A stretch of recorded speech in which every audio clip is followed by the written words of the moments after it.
Also bestellen war etwas schwierig, da wir kein Arabisch beherrschen. Zum Glück hat es Bilder auf der Speisekarte gegeben und ein paar Gerichte kennen wir schon. Shakshuka zum Beispiel oder Tamis ist das Brot.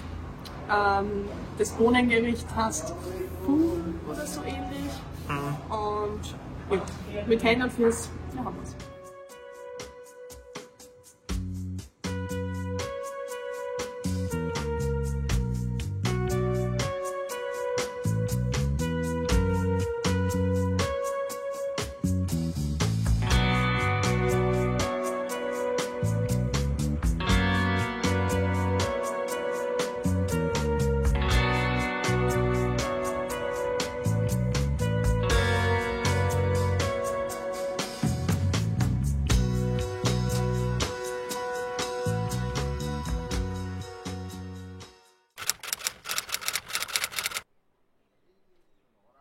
So, wir wollten uns jetzt nur den Historic District von Jeddah anschauen und irgendwie ist der eine komplette Baustelle. Wir sollten eigentlich da weitergehen, da ist zugesperrt. Überall wird scheinbar renoviert. Das ist ein bisschen eigenartig für einen Historic District. Ja, mal schauen, ob wir noch weiterkommen oder ob es das war. Also nicht wirklich schön. Mal schauen. Vielleicht machen wir gerade noch was falsch.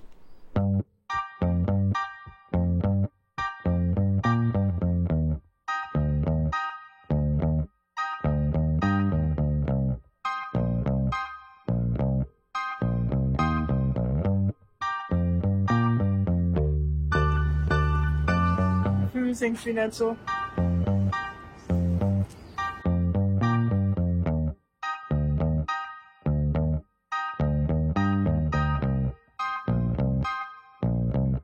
Ja, wir haben jetzt ein paar alte Häuser gesehen. Das Hauptproblem ist eigentlich, dass alle alten Häuser in der Initiative, dass man Saudi-Arabien schön machen möchte, sukzessive abgerissen werden und durch neue Häuser mit Style von den alten Häusern ersetzt werden.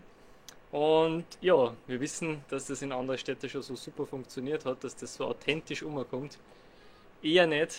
Also wir haben da jetzt Aufnahmen schon gesehen im Vergleich ganz alt und auf alt gemacht, aber neu. Ja, wird sich zeigen, ob der Flair in Zukunft so gut umkommt.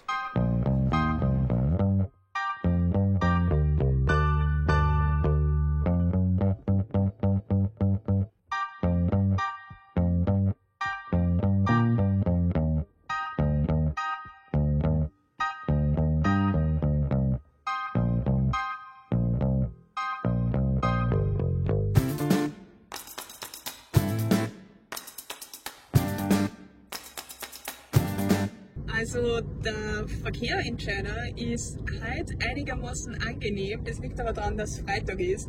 Und der Freitag hier ist so wie der Sonntag in Österreich bei uns oder in Europa. Also da ist insgesamt weniger los. Die Leute arbeiten nicht, die sind vielleicht eher zu Hause tagsüber. Deswegen ist viel weniger Verkehr. Und generell ist der Verkehr eher abends mehr. Das heißt, gestern Abend ist schon ein bisschen mehr zugegangen. Manche fahren etwas wilder, gerade Überholmanöver sind teilweise spannend, aber insgesamt hält es sich in Grenzen. Jetzt ist es eigentlich sehr angenehm zu fahren auf der Hauptstraße. Und der Axel macht es wie immer sehr, sehr gut.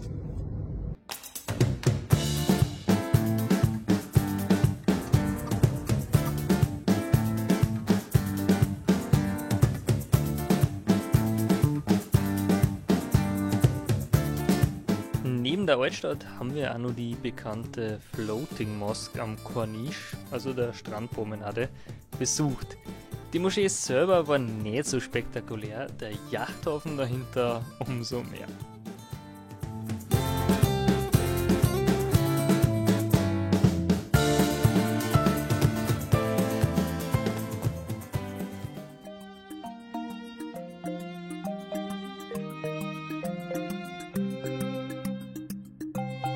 Nach Jeddah ging es für uns dann über Taif Richtung Süden. Am Weg dorthin sind wir dann nur an Mekka vorbeigefahren und haben aus der Ferne den Clock Tower, das vierthöchste Gebäude der Welt, bestaunt. Ja, und was uns dann passiert ist, erfahrt ihr im nächsten Video.